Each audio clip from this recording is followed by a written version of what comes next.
రాజమండ్రిలోని జెండా పంజా రోడ్డులోని మణప్పురం ఫైనాన్స్ కంపెనీలో అగ్ని ప్రమాదం జరిగింది. భారీగా మంటలు ఎగిసిపడ్డాయి.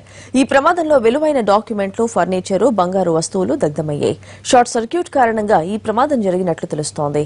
రాత్రి 11 గంటల సమయంలో అందరూ నిద్రించి ఉండగా ఫైనాన్స్ కంపెనీలోంచి మంటలు వ్యాపించడంతో చుట్టుపక్కల నివాసులంతా భయాందోళనకు గురయ్యారు. భయంతో రోడ్లపైకి పరుగులు తీశారు. అగ్నిమాపక సిబ్బంది హోటాహోటిన ఘటనా స్థలానికి చేరుకుని మంటలను అదుపు చేసింది. విలువైన డాక్యుమెంట్లు దగ్ధం కావడంతో ఫైనాన్స్ లో తాకట్టు పెట్టిన వారు ఆందోళనకు గురవుతున్నారు. అయితే ఎవరూ ఆందోళన చెందవద్దని ఫైనాన్స్ వారు చెబుతున్నారు.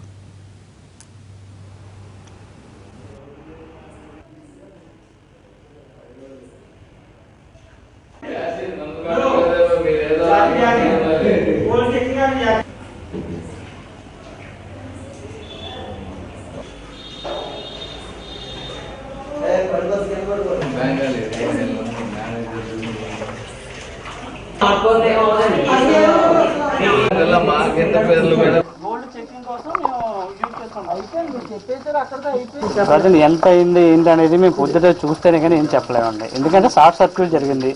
దానివల్ల ఓల్డ్ స్టేషనరీ, కేవలం ఓల్డ్ డాక్యుమెంట్స్ మాత్రమే, ప్రీవియస్ ఇలా గత 5 years బ్యాక్వి ఓల్డ్ స్టేషనరీ మాత్రమే కొంచెం ఇదైంది. ప్రస్తుతానికి అయితే అంచనా మార్నింగ్ చూస్తేనే కానీ మేము ఏ విషయం చెప్పలేదు.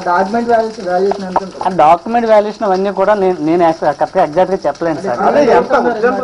ఎగ్జాంపుల్గా అంటే అది ఎగ్జాక్ట్గా నేను చెప్పలేను సార్. ఎందుకంటే కంప్యూటర్స్ అవి కొంచెం డ్యామేజ్ అవుతాయి. సో మార్నింగ్ అనేది మనం ఏమైంది